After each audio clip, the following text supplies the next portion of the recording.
Theory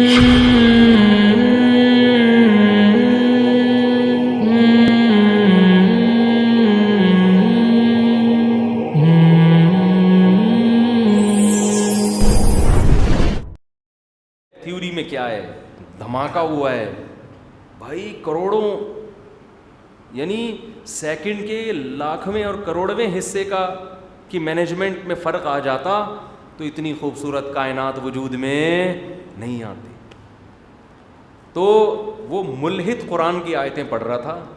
ان فی خلق السماوات والارض واختلاف اللیل والنہار لآیات لأولی الالباب، بے شک زمین اور آسمان کی پیدائش میں، دن رات کے عدلنے بدلنے میں بڑی بڑی نشانیاں ہیں عقل مندوں کے لیے. وہ ہنستے ہوئے طنزی انداز میں پڑھ رہا ہے اور ہمارا ایمان کیا ہو رہا ہے؟ تازہ. ابے کمبخت، یہ سن کے بھی تیرا دل نہیں ہل رہا؟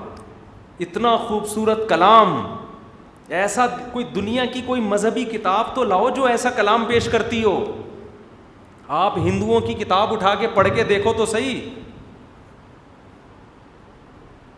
پروننسیشن دیکھ لو. آپ کسی بھی کتاب کو پڑھو نا. میں خطبہ دیتا ہوں نا، ہم لوگ خطبے میں آیتیں پڑھتے ہیں. جب ہم نکاح پڑھاتے ہیں تو خطبے میں ہم کیا پڑھتے ہیں؟ آیتیں. یا ایھا الناس اتقوا ربکم الذی خلقکم من نفس واحدہ. دولہا دلہن بیٹھے ہوئے ہیں اور قاضی کیا پڑھ رہا ہے؟ آیتیں. کیسا مزہ آتا ہے. اے لوگو ڈرو اس رب سے جس نے تمہیں ایک جان سے پیدا کیا، آدم سے. وبث وخلق منها زوجها، اسی آدم سے اس کی بیوی کو بنایا. وبث منهما رجالا كثيرا ونساء، اور ان دونوں کے ملاپ سے زمین کو مردوں اور عورتوں سے بھر دیا اس نے. یہ بتایا جا رہا ہے دولہا دلہن کو کہ آج تمہاری شادی ہوئی ہے، ایک دن آدم اور حوا کی بھی شادی ہوئی تھی. یہ اسی شادی کا نتیجہ دنیا میں آبادی پھیلی ہوئی ہے. تو یہ کس کا بنایا ہوا نظام ہے؟ اللہ کا. واتقوا اللہ الذی تساءلون بہ والارحام، اس اللہ سے ڈرو اور اس رشتہ داری کا خیال رکھو جو اللہ نے تمہارے لیے بنائی ہے.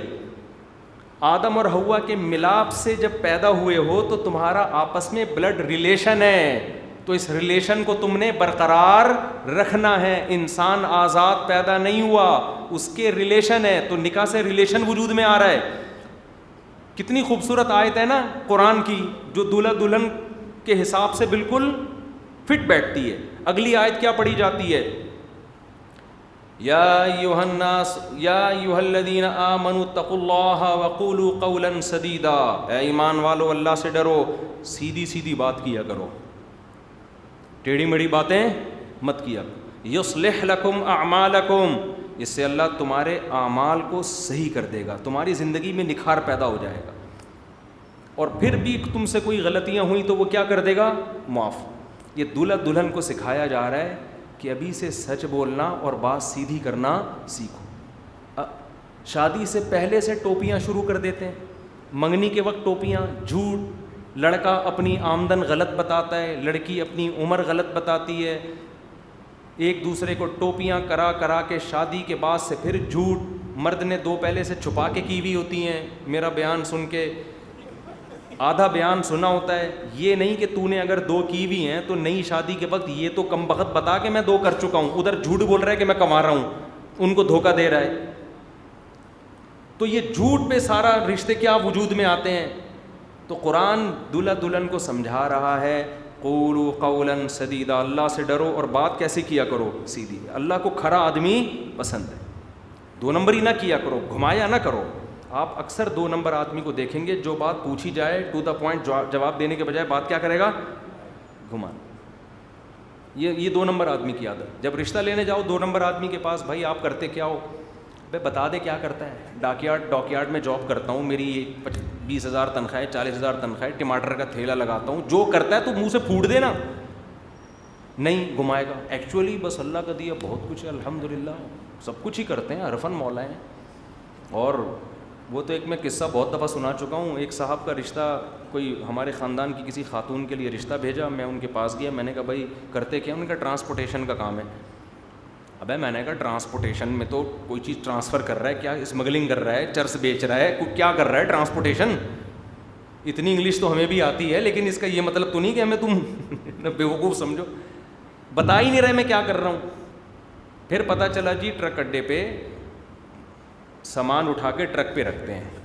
غلط کام نہیں ہے, جائز ہے, کوئی بری بات نہیں ہے. منہ سے پھوٹتے ہوئے کیا جا رہا ہے؟ بول تو بھائی میں ٹرک اڈے پہ جاب کرتا ہوں, مال نیچے پڑا ہوتا ہے, میں اٹھا کے ٹرکوں میں رکھ دیتا ہوں, کوئی غلط بات نہیں ہے یہ.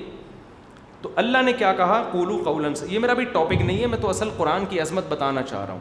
ہم جب خطبہ پڑھتے ہیں, قرآن کی آیتیں پڑھتے ہیں, کتنا اچھا لگتا ہے, مزہ آتا ہے, خاص طور پہ جو قاضی لوگ ذرا سر میں آیتیں پڑھتے ہیں. اور آپ دنیا کے دوسرے مذاہب میں دیکھیں نکاح کے وقت پڑھتے کیا ہیں.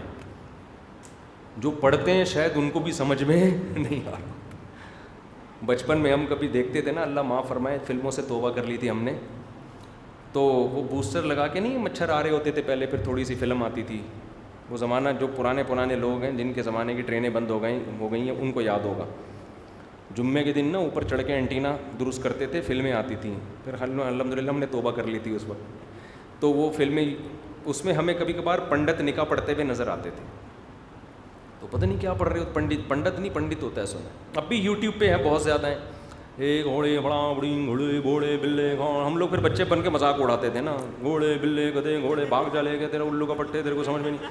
نصیحت کر رہا ہوتا تھا کہ انسان کے بچے تو اس کے حقوق ادا کرنا, دلہن ہے یہ تیری. اور اس کو پتہ نہیں کیا بول رہے ہیں نا, الو کی پٹی یہ تیرا میاں ہے, اس کا خیال کر.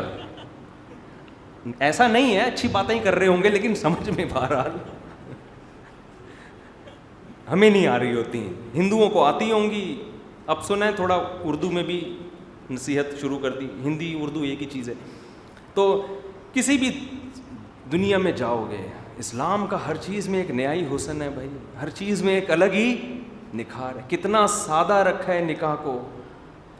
وہ میں کبھی کبھار 6 نکاح آ جاتے ہیں نا, 6 نکاح ہم 5 منٹ میں نمٹا دیتے ہیں. یوٹیوب پہ پھر کمنٹس ہوتے ہیں, بعض غیر مسلم بھی دیکھتے ہیں کہ یار تین لوگ کے یہاں 6 نکاح ایک ٹائم پہ ٹھک سے ہو جاتے ہیں, کوئی ٹینشن ہی نہیں ہے. اسلام میں مرنا بھی آسان, نکاح بھی آسان, پیدا ہونا بھی آسان. آپ اسلام چھوڑ دو, مرنا بھی ٹینشن, شادی بھی ابھی ٹینشن, پیدا ہونا بھی بہت بڑی ٹینشن ہے. پیدا ہی نہیں ہوتا, پہلی بات تو یہ ہے, وہ نہیں دیتے پیدا اس کو. ماں باپ بولتے نہیں ایک بچہ بس بہت ہے ہمارے لیے. دوسرا پھر بیٹی ہے تو رہنے دو, مار دو, بیٹا چاہیے ہمیں. وہ پیدا ہونے کی, ہمارے یہاں پیدا بھی آرام سے ہو جاتے ہیں, بس ایک کٹنگ کا خرچہ آتا ہے ختنے کی تھوڑی سی, اس کے علاوہ وہ بھی بچے کے فائدے کے لیے. پیشاب اٹکے گا, اس میں گندگی ہوگی, صفائی ستھرائی کی خاطر. تو اتنا آسان پیدا ہونا, اتنا آسان شادی بیاہ, ادھر بولے شادی ہو گئی, مر گئے تو شریعت کہتی ہے کچھ بھی نہیں ہے بھائی, مر گئے غسل کرو, جنازہ پڑھو اور دفن کر دو, بس ختم. زیادہ فری کرانے کی ضرورت نہیں. باقی اس کے لیے دعا کرو, پوری زندگی پڑی ہے, دعائیں کرتے رہو. نہ کوئی دیگیں اس میں, نہ کوئی قرآن خوانیاں اس میں, یہ تو ہم لوگوں نے ایجاد کی ہیں چیزیں بعد میں.